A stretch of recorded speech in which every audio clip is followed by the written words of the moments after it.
Olá pessoal, esse é o podcast Comunicast, bate-papo semanal sobre os temas da vida cristã na universidade.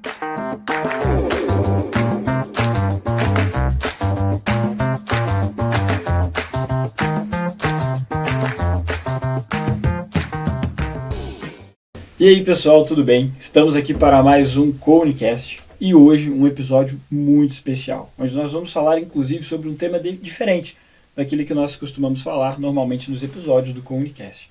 E eu estou aqui com alguns convidados especiais para falarmos sobre o nosso papel como cristãos diante do meio ambiente. É sobre isso que nós vamos falar nesse episódio. Eu vou pedir para eles começarem a se apresentar, então vou passar a palavra agora para o Carlos. Carlos, por favor, fique à vontade. Se apresente para o pessoal te conhecer melhor. Beleza. Fala galera, meu nome é Carlos, com todo respeito a todos, mas eu sou da melhor cidade do país, que é Vila Velha, Espírito Santo.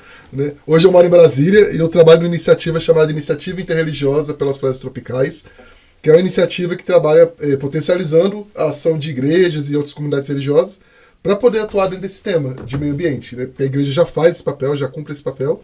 Então como que a gente pode atuar de uma melhor forma, gastando menos recursos, enfim. O que a gente pode fazer? Boa, que massa. Olha aí, de Vila Velha, Espírito Santo, Isso terra aí. de praia. Que massa ter você aqui com a gente. Jess, fica à vontade. Manda bala. Olá, pessoal. Para vocês que me viram algumas vezes aqui cá estou eu de volta. Eu sou a Jess, trabalho aqui em Ministério Pão Diário, com a área de universitário, com a área de empresários. Espero contribuir também aqui para essa conversa, porque realmente é um papo que eu gosto muito. Boa, bom ter você aqui com a gente também. Coronel, por favor, fique à vontade. Eu sou Ailton Bastos, eu sou coronel veterano do Corpo de Bombeiros, especialista em defesa civil pela Fundação Getúlio Vargas. Já morei na cidade do Carmo, em Vila Velha, já morei no Rio de Janeiro. Estou morando aqui na terra da Jess, então estou em casa e é um prazer estar aqui para compartilhar desse tema, que é muito importante para todos nós. Já que a gente está falando de meio ambiente, uma pergunta rápida, Coronel. Calor ou frio? Frio. Frio. Eu também sou. A última cidade dele é Curitiba, logo. Exato. Então, boa, mas que massa, gente. Bom ter vocês aqui com a gente, né? Pra gente trocar essa ideia, falar sobre esse assunto que eu, inclusive, preciso aprender mais. Então, estou bem animado para aquilo que a gente vai falar aqui. Espero que você que está nos ouvindo e nos assistindo também. Mas vamos começar, vamos falar aqui, Carlos, sobre esse projeto, né? Sobre essa iniciativa. Mas eu quero começar com uma pergunta para a gente introduzir o nosso tema. Qual que é a relação que nós, como cristãos, devemos ter com o meio ambiente? O que você poderia falar sobre isso? Tá, lá em Gênesis 2,15, né, Deus deixa um mandamento bem claro pra gente, que é de cultivar e guardar o jardim. E esse relacionamento de cultivar e guardar, a gente poderia talvez traduzir ali como desenvolver e cuidar do meio ambiente. Então a gente precisa desenvolver o meio ambiente, mas a gente precisa cuidar desse meio ambiente. E aí, a partir disso, a gente pode ter 4 relações, né, desenvolver 4 relações com a criação de Deus. Uma relação e uma realidade que não cultiva e não desenvolve o meio ambiente, não desenvolve nem cuida do meio ambiente. E aí você tem sociedades extremamente pobres, com muitos problemas ambientais, com muitos problemas sociais. A gente pode ter uma relação de uma sociedade que cultiva, que desenvolve, mas não guarda a criação de Deus. E aí você tem sociedades extremamente desenvolvidas, mas com gravíssimos problemas sociais, extremamente vulneráveis, com pessoas em situação de extrema vulnerabilidade. Você pode ter uma realidade que guarda a criação de Deus, mas não desenvolve essa criação. E aí você tem aí sociedades que são mais voltadas para a qualidade de vida, para o bem-estar, para o contato com a criação, mas sem desenvolvimento, sem tecnologia. E você pode ter sociedades que cultivam e que guardam a criação de Deus, que cumprem esse mandamento. E que vivem essa realidade, que é uma realidade de extrema qualidade de vida mesmo, bem-estar social, mas também com desenvolvimento, que tem tecnologia, que tem acesso a esses meios, enfim, que facilitam tanto a nossa vida, né? Sim. Então, são essas 4 relações que a gente pode ter enquanto sociedade e principalmente enquanto ser humano. Boa. Então, pessoalmente, a gente também desenvolve essa relação com a criação. Né? E eu acho que esse é o ponto, assim, Deus deu um mandamento pra gente, e a gente precisa olhar, assim, fazer uma autoanálise, uma autocrítica de como eu tenho vivido. Deus quer que a gente cultive e guarde a criação, né? Mas como a gente tem vivido? Boa. É complicado, né? É. Não temos vivido isso, gente, mas no sentido até de trabalho. Nós aqui estamos trabalhando numa área que pode divulgar mais esse conteúdo de cultivar e guardar. E com frequência, nem mesmo na área que a gente trabalha, a gente faz alguma coisa nesse sentido. Exato. Porque esse tema tem a ver com mordomia. Eu tenho sido muito confrontada em mordomia do corpo. E indo nesse evento, né, que eu conheci, me conectei mais com o Carlos, eu me conectei com isso, a mordomia do espaço que eu estou. Eu tenho aprendido que eu sou bem ruim nisso, entende? Assim, muito ruim. Não consigo fazer nada direito com o meu espaço, não cuido bem dele. Então, quando eu me conectei com vocês, eu percebi isso mais claramente, sabe? Vindo na minha mente e vindo no meu dia a dia. Que eu não paro para pensar, não paro para cultivar o conhecimento sobre esse assunto e muito menos para guardar. Guardo de maneira muito rasa, né? Por causa da minha família, das informações que eu já tinha familiares em relação à terra. Mas não era tão assim, tipo, tem um jeito de você exercer uma mordomia adequada com o ambiente e a terra, né? Pois Com é. certeza. Eu penso que tem outra coisa que tem uma interface com o que vocês acabaram de dizer. Bem lembrada essa questão da nossa vocação inicial de lavrar e guardar o jardim, ou de cultivar e guardar. Mas tem um outro ponto que complica ainda mais a nossa situação hoje, é a queda.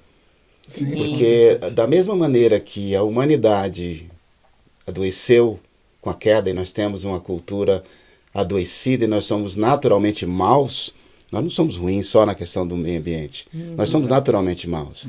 A natureza também geme esperando a redenção. Sim. Então, mesmo que a gente faça todos os esforços Sim. para poder prevenir, para poder guardar, Cultivar e nós guardar. ainda assim Erraremos. vamos enfrentar calamidades por conta de uma natureza que espera a redenção.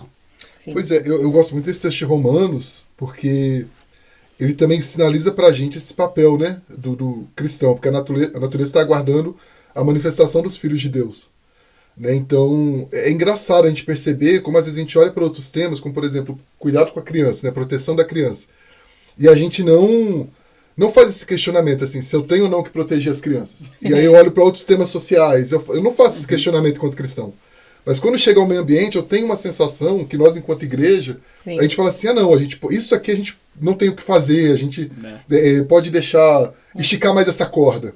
Entendeu? E eu acho que a gente tem que ter esse olhar de um reino de Deus que já chegou, mas ainda não.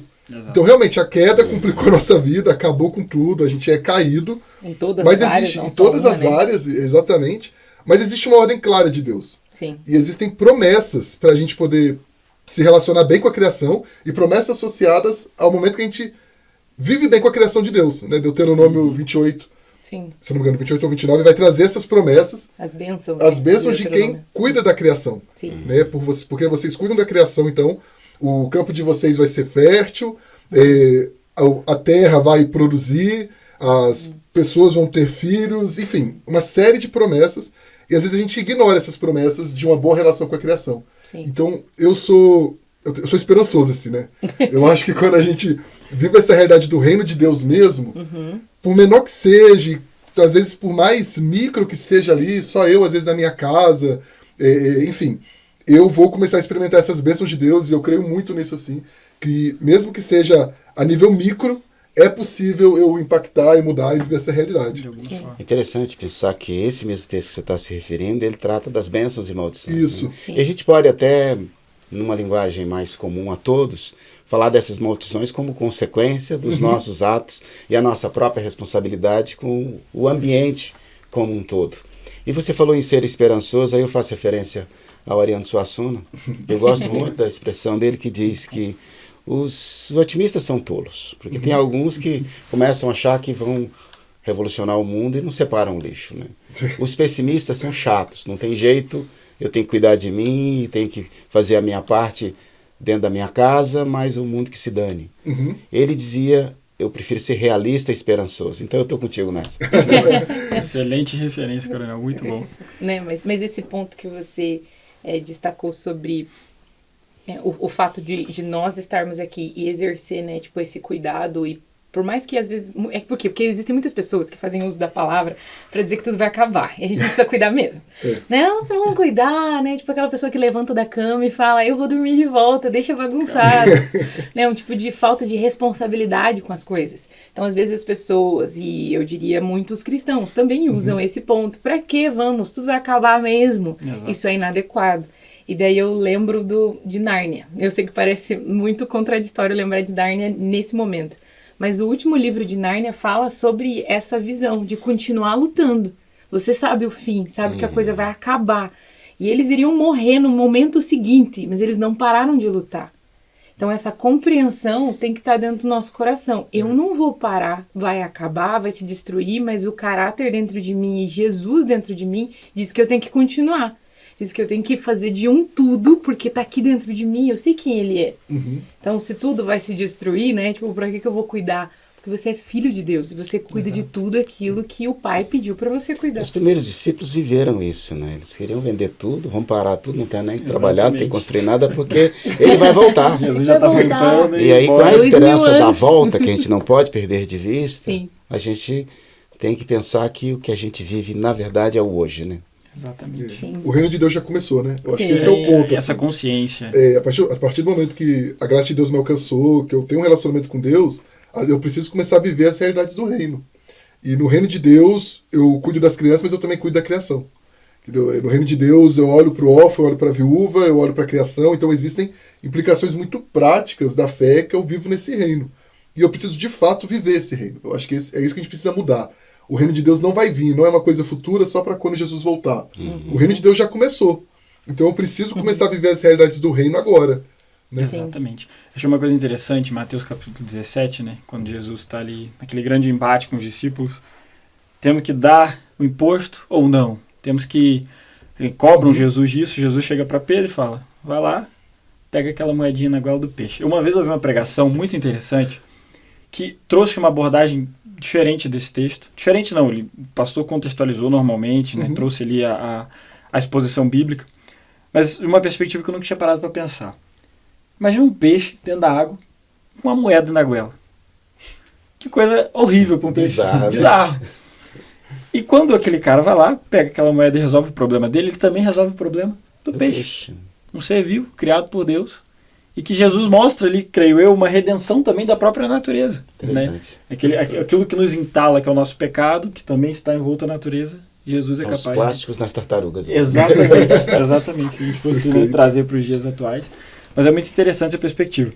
E Carlos, né, baseado naquilo que a gente introduziu o tema e contextualizou, explica um pouco melhor do projeto hoje do qual você faz parte, do qual você trabalha, né? Você falou um pouco dele no início, mas a Jazz mesmo já comentou que visitou o projeto. A galera, fui lá, tava visitando. E aqui, a Jazz quando voltou dessa parada, fica isso foi propaganda. umas 2 semanas só falando disso, fazendo a propaganda, que eu fiquei com vontade de ir, de estar presente também. Então ela ficou acelerada naqueles dias. Acelerada, como se não fosse, exatamente. Gente, olha que sensacional.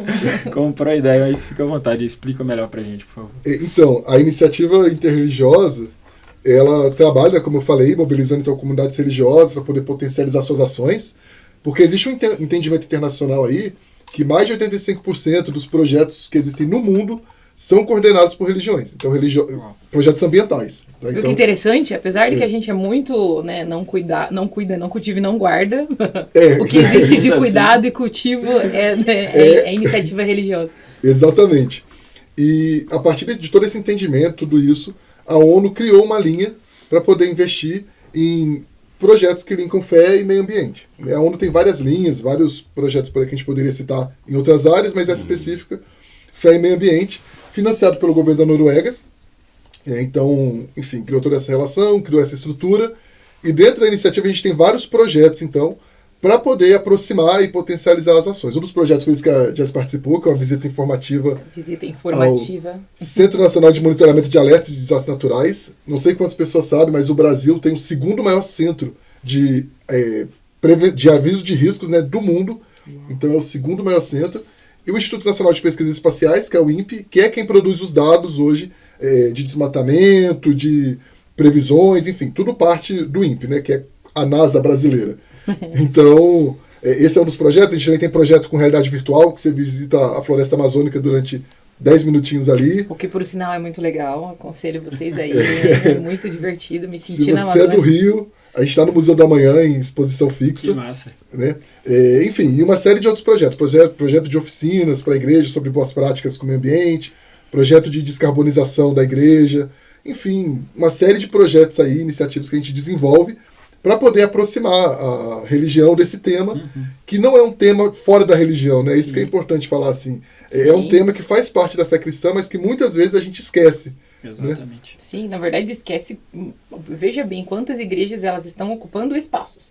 E esses espaços estão em uma cidade com uma informação geográfica e ambiental importante. Sim, Então, se você está ali ministrando o evangelho nas praias, é uma coisa. Ministrando o evangelho perto de Dourados, ou o aspecto ambiental lá de Dourados, ou aqui em Curitiba, que tem um rio embaixo da cidade inteira, entende que não é limpo, inclusive, precisa desse cuidado. Sim. Mas olha, são vários detalhes das cidades que onde as igrejas estão. E se as igrejas querem tocar a vida de pessoas, essas pessoas têm casas, essas pessoas estão em lugares específicos e o ambiente, ele é muito importante. Porque a pessoa não vive fora de um ambiente, ela vive dentro de um. Essa história do fora é interessante. Eu vi uma expressão de alguém falar, eu vou jogar fora. Não existe fora, né?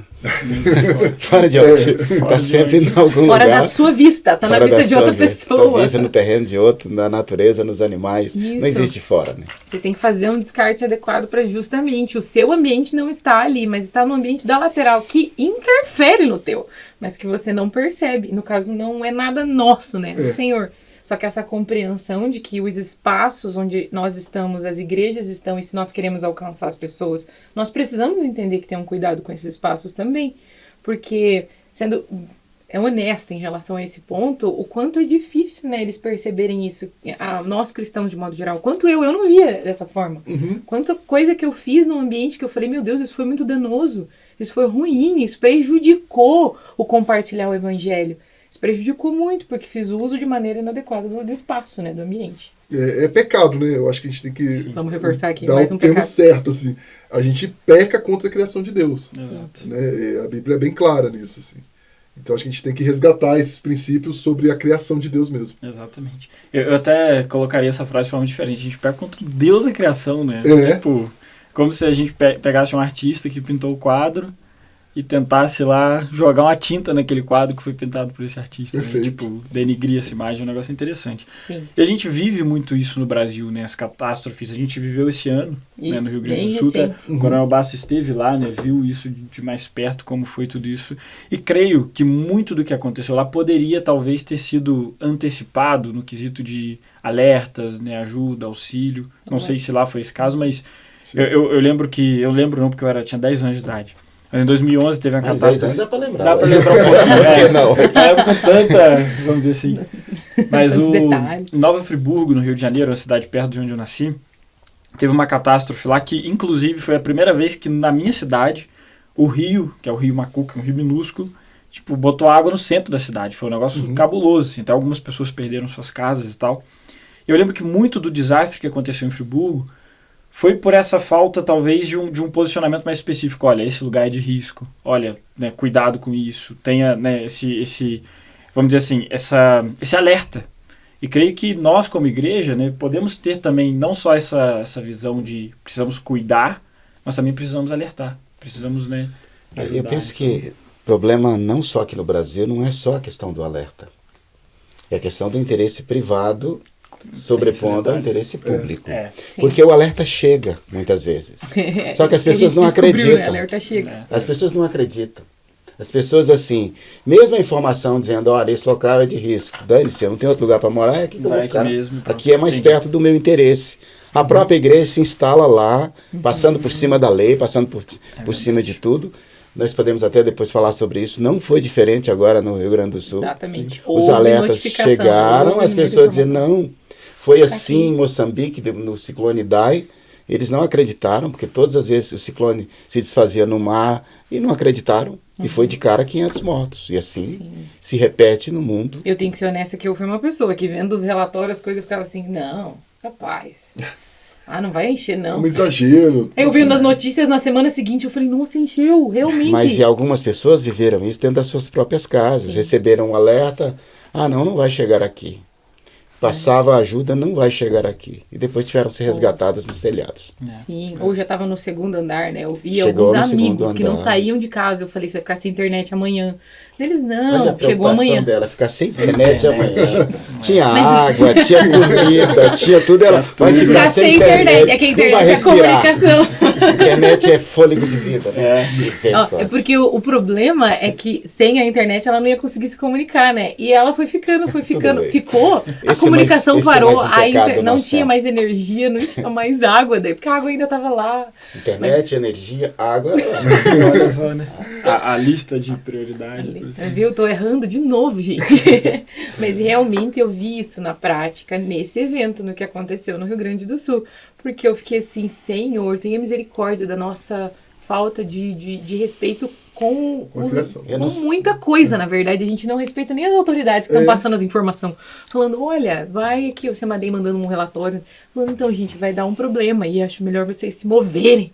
E a Defesa Civil avisando e as pessoas... Eu não sei se é oportuno nesse momento, mas a questão do Rio Grande do Sul, ela nos remete a um olhar que precisa ser visto, já que estamos falando de uma inundação, a outros lugares, porque a natureza tem ciclos menores, Sim, de 1 ano, 2 anos, são ciclos frequentes, anuais, né? tem ciclos de 20 anos, de 30 anos. As pessoas mais antigas de um lugar, elas podem dar informações que às vezes elas até não têm nos sistemas mais complexos de monitoramento, mas até onde o rio foi, tantos anos, que né? você tem conhecimento. Sim. Rio Grande do Sul, Porto Alegre, tem aquela histórico de 1941, que a cidade não tinha essa configuração de hoje. Foram feitas algumas construções no sentido de prevenção, mas a gente vê rapidamente, numa busca pela internet, as falas das autoridades nas eleições passadas, tentando desmontar aquilo que tinha sido feito, já era obsoleto. E precisava de Que precisava assim, restauração. não, desmontar no sentido, eu tenho que urbanizar, fazer bares, fazer lugar de entretenimento aqui, porque eu não acredito que vai acontecer de novo em 1941. Eita, É, nossa. e o Isso é bem perigoso. pior, assim, o que vai piorando essa situação é porque a gente tem a série histórica, né, de 30 anos, que, enfim, e a gente não observava esse evento, Ciclos, né? esse ciclo de 30 em 30 anos, né? Então, cientificamente falando, tinha essa dificuldade de se enxergar. E aí agora, quando acontece esse desastre de novo, é um desastre pior porque você tem uma série de outros eventos que estão potencializando o desastre. Sim. Então não é mais...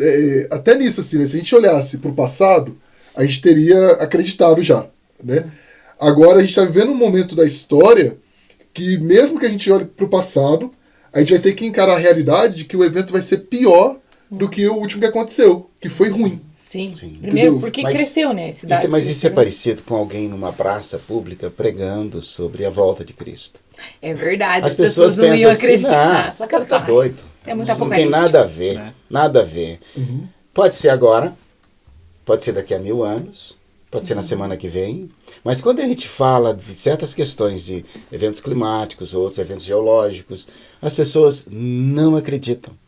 Não acreditam e seguem suas vidas como no tempo de Noé, né? Exatamente. Falando assim, casavam, se davam em casamentos, compravam, vendiam, Daí e a vida de segue. repente acontecia E alguma aí, coisa. de repente, Surpresa. acontece alguma coisa. O cara passou 120 anos construindo aquela geringonça lá e ninguém acreditou. Ele era um louco.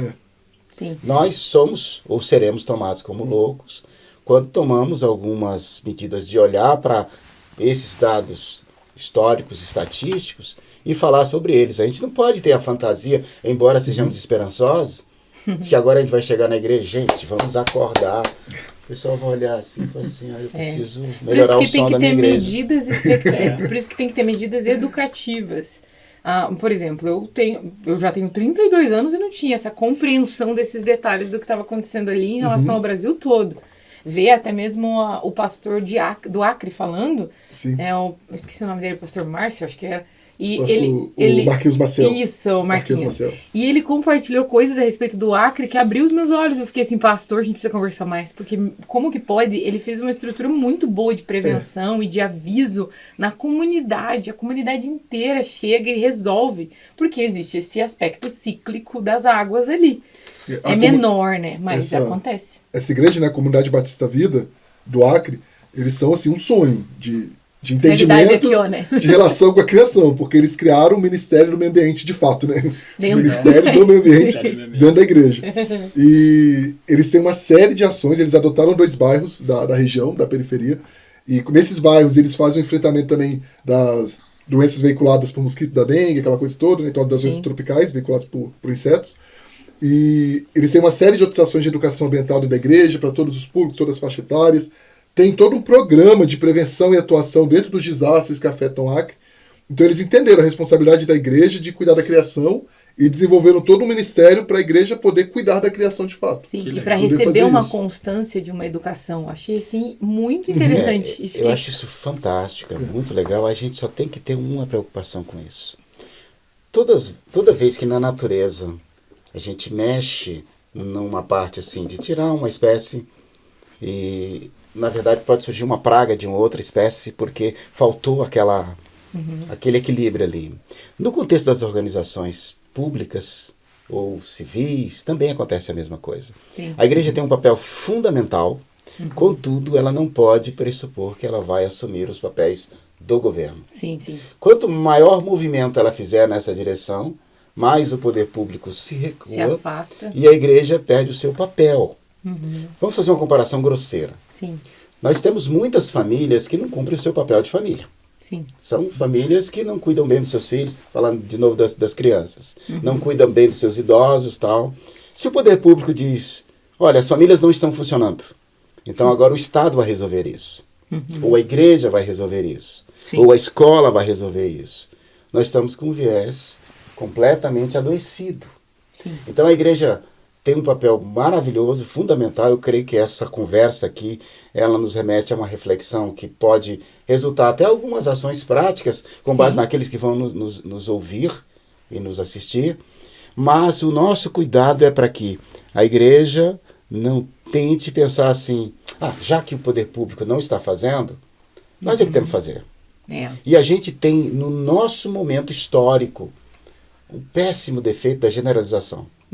A gente tem algumas informações, quase todo mundo que vai às redes diz assim, eu tenho uma informação que ninguém tem, eu tenho a solução. Assim que viraliza. Eu vi coisas absurdas em Porto Alegre, não só de pessoas que não tinham experiência, tinham a ponta da informação, pegava aquele detalhe, generalizava e saía como os profetas da desgraça. Sim.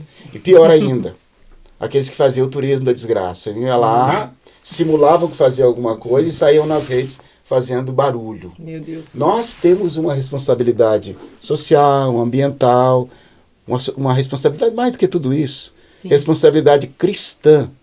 E eu penso que o cerne, ou o foco da nossa discussão é pensar assim, qual realmente é o papel da igreja? Enquanto eu gostei quando você disse no início, um dos papéis é provocar as autoridades, Sim. é cobrar delas. E aí? Não é abraçar e querer fazer tudo. Sim. Ou imaginar, como eu vi muita gente falando, eu até soltar um palavrão aqui, né? Não. Falando aquele negócio assim, o governo não está fazendo nada, não fez nada. As pessoas não tinham a informação. Houve muito erro, Sim, houve bastante. mas muita coisa foi feita. Sim. E as pessoas, para ganhar os likes, ganhar as atenções, partiam para generalizações. Sim, e o que prejudica a informação chegar e as pessoas acabam acreditando mais nesse tipo de coisa, nas falsas e nas fake news, né, espalhadas por aí. E o que dificulta, né, bastante o trabalho tanto do governo, quanto da Defesa Civil, quanto dos órgãos que organizam as informações. Eu gosto muito de uma máxima, né, que fala fazer o máximo possível com o possível. E eu acho que a igreja ela precisa caminhar nessa linha, né, do máximo possível com o possível. Realmente, a gente não vai salvar o mundo, isso é utópico de se pensar, a gente não vai resolver. Sim. Mas a gente tem essa coisa da responsabilidade e a gente também, eu consigo entender que a gente vê algumas situações que a gente não consegue não fazer, né? E aí eu acho que essa coisa da voz profética, de ser voz profética, então eu acho que quando a igreja faz, ela está mostrando para a sociedade assim, olha, a gente sabe e tem uma proposta aqui que vai ser boa para a sociedade como um todo. Sim. Que se repetir o que a gente está fazendo, vai dar certo. Foi assim com, historicamente, universidade, hospital, sim, enfim, e várias outras áreas. Foi isso que a igreja fez. A igreja começou a provocar a sociedade, criou iniciativas, criou ações, e essas ações foram copiadas. Sim. Né? A igreja ela tem um papel fundamental e estruturante no Brasil. Assim. Sim. Às vezes o poder público chega em lugares que ele não chegou ainda, comunidades que ele não chegou ainda, e a igreja já está lá, cumprindo o seu papel, atendendo, fazendo esse máximo possível com o possível. E eu acho que quando a igreja está fazendo isso, ela está sendo essa voz profética. E a gente precisa ser essa voz profética, a gente precisa voltar a guiar a sociedade pela ética. Né? Então, é um guiar não de imposição, não de obrigar as pessoas a Mas de exemplo, né? a seguir, Também, mas de exemplo. Tipo, eu tô aqui porque eu sou filho de Deus e eu vou cuidar. Poxa, não vai fazer diferença nenhuma. Eu não sei. Eu vou fazer o que o Senhor me chamou para fazer e questão vou de cumprir da melhor consciência forma. também, né? Consciência nossa para Isso, com Deus. e a questão de ser voz profética, de arregaçar as mangas também e fazer, como você muito bem disse, aconteceu em Porto Alegre. Sim. Eu falo de Porto Alegre porque, embora eu estivesse em contato com todo o pessoal no Rio Grande do Sul, que eu posso afirmar a vocês que foi a maior catástrofe registrada no nosso país, não no número de mortos, mas assim, que afetou um estado inteiro. Sim. Não foi só Porto Alegre. Muito grande. Em 1941, a gente tem registrado a questão de Porto Alegre. A gente pode até falar da questão das bombas, dos diques, mas a questão desse momento é que afetou o estado inteiro. Sim. Parecia uma zona de guerra. Estradas, corredores humanitários, estradas bloqueadas, lugares onde não tinha acesso nenhum. Agora, a igreja se mobilizou com rapidez. Sim. Não foi toda a igreja. Eu vi a pior face do evangelho fariseu em Porto Alegre nesse período. Mas eu vi também a melhor face da igreja do Senhor Jesus Cristo atuando. A gente não pode generalizar porque tudo que chama a igreja vai ser cristianismo, vai ser ações efetivas. O que a igreja fez ali em Porto Alegre? Organizou abrigos, primeiro com os seus, depois chamou outros, organizou centros de distribuição de alimentos, armazéns, organizou. Tem igrejas que faziam 1000 refeições por dia. E rapidamente o pessoal demonstrou um poder de organização muito grande. Deu grande exemplo. Não é à toa que o poder público chamou para caminhar juntos. Sim. Foi nesse ponto em que eu entrei, dando uma assessoria ou uma consultoria ao Conselho de Pastores, para que as decisões que fossem tomadas de caminhar junto com o poder público, faço aqui um recorte. Nós sabemos que nesse momento da calamidade, todos os piores interesses, não só daquele que vai saquear a casa de alguém que saiu, como de governantes, é gente pedindo impeachment do prefeito, é gente tentando descobrir um jeito de se aproveitar. Aparecem. E a igreja, abraçando o que fazer, ela estava em risco. Sim. Em risco porque, com vontade de servir, tinha um monte de armadilhas, No meio. Né? gente com viés ideológico contra o cristianismo, contra a religião, pensando assim, vocês estão se metendo nisso, vocês vão se ferrar nessa história. Então, ao mesmo tempo que foi algo lindo de ver, a unidade, a mobilização da igreja, há um legado deixado em Porto Alegre ou no Rio Grande do Sul como um todo, mas também há um rastro nojento, sujo, tenebroso, que respingou no Brasil inteiro. Sim. De pessoas que estão desfilando coisas ou que não existiram daquele jeito, que é uma cena que quer contar uma história de uma grande tragédia. Fake news, né? Fake news. Mas assim, quando a gente fala fake news, a gente pode A até gente acha pensar que é assim, pequeno, mas que é é só... Não, a verdade é a pessoa, de maneira mal intencionada, generaliza e quer vender uma ideia, uma imagem de alguma coisa que não foi daquele jeito. Sim. Se aproveitam bastante da situação, né? Isso é um negócio interessante, até porque quando a gente olha, eu tive a oportunidade de ir a Porto Alegre também, mas foi um bate e volta. E, cara, teve uma igreja, né? A igreja que nos recebeu lá com o primeiro caminhão de mantimentos ali da PIB Curitiba. Eles arrumaram outro espaço mais acessível para que os caminhões chegassem, né? E toda a distribuição. Mas aí uma coisa interessante, a gente deixou um caminhão à noite, era meia-noite quando chegamos lá. Dormimos para vir pela manhã dirigindo, né? Porque era uma estrada longa. E estava chegando um caminhão pela manhã. Um pouco antes desse caminhão chegar, chegou 2 caminhões da polícia. Pararam lá, fortemente armados. Aí, né, eu fui abrir o portão para eles, perguntei. Eles, cara, a gente está aqui porque está tendo muito saque. Sim.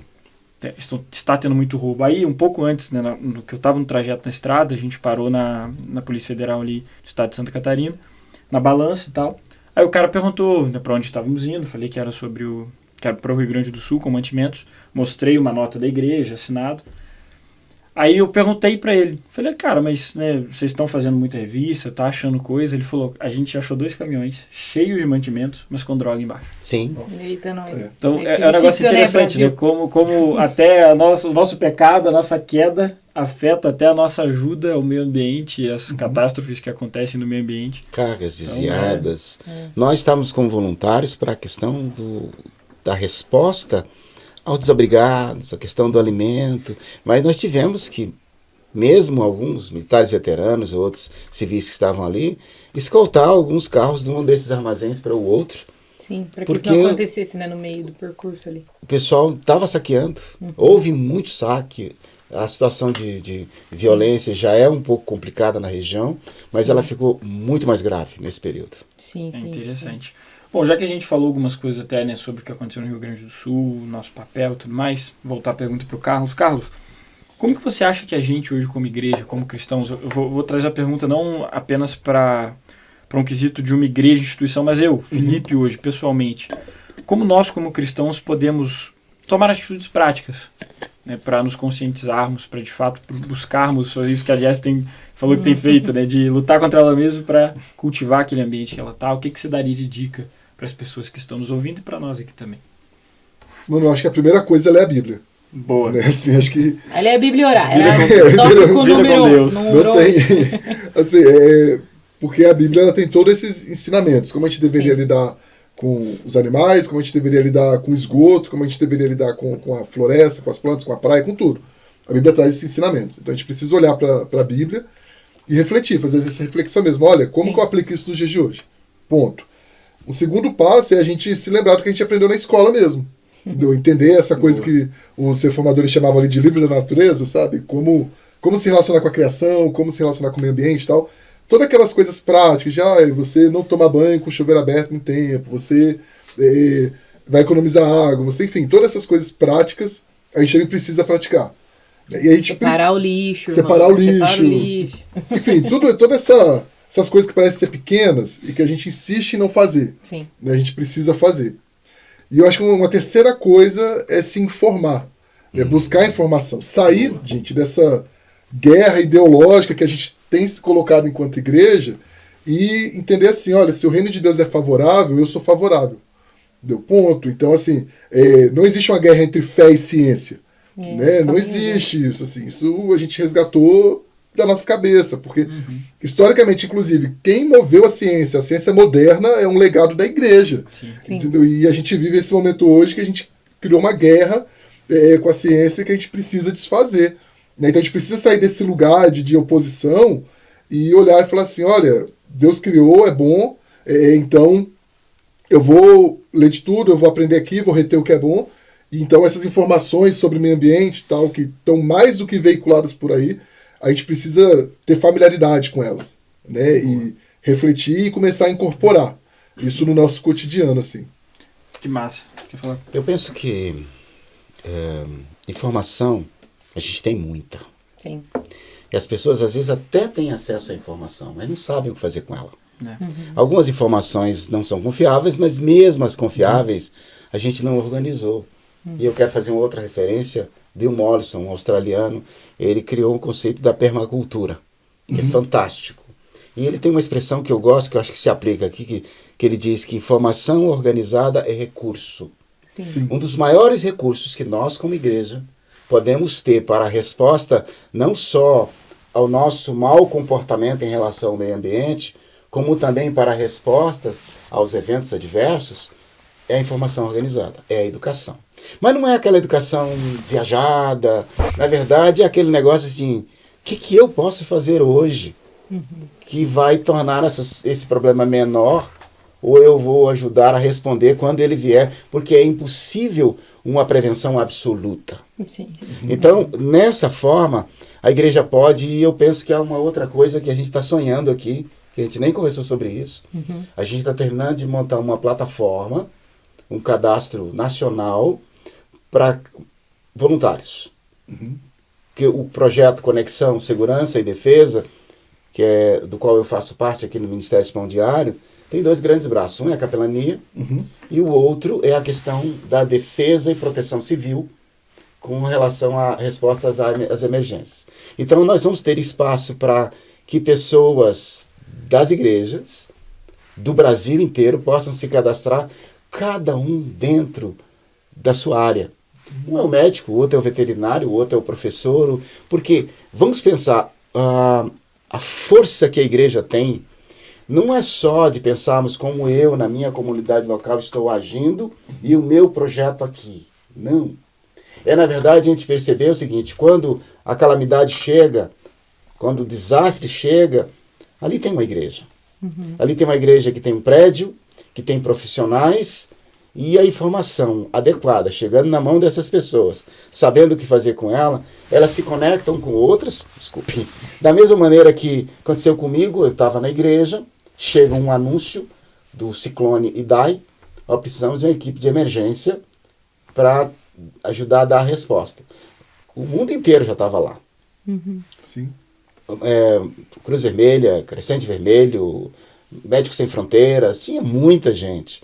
Mas tinha um projeto Voluntários Sem Fronteiras que chamou médicos, enfermeiros, farmacêuticos, psicólogos. Eu fui como bombeiro. Em poucas horas a gente já estava em Moçambique para dar essa resposta. Era a igreja.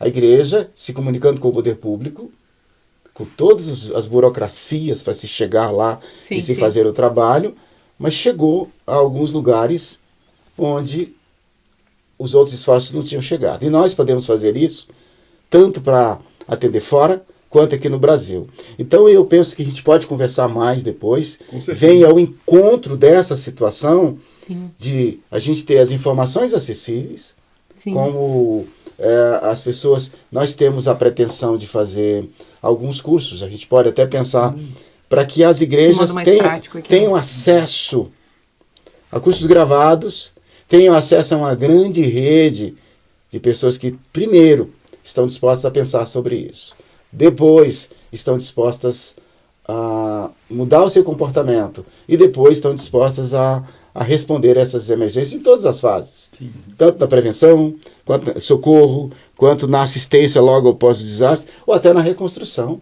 Sim. Eu sei que já falei muito, mas o Rio Grande do Sul, ele não vai se reerguer semana que vem. É um processo. Dependendo da situação, pode durar 10 anos. Sim. Dependendo, se for, na melhor das hipóteses, 2 anos. E nós, como igreja, também temos esse papel.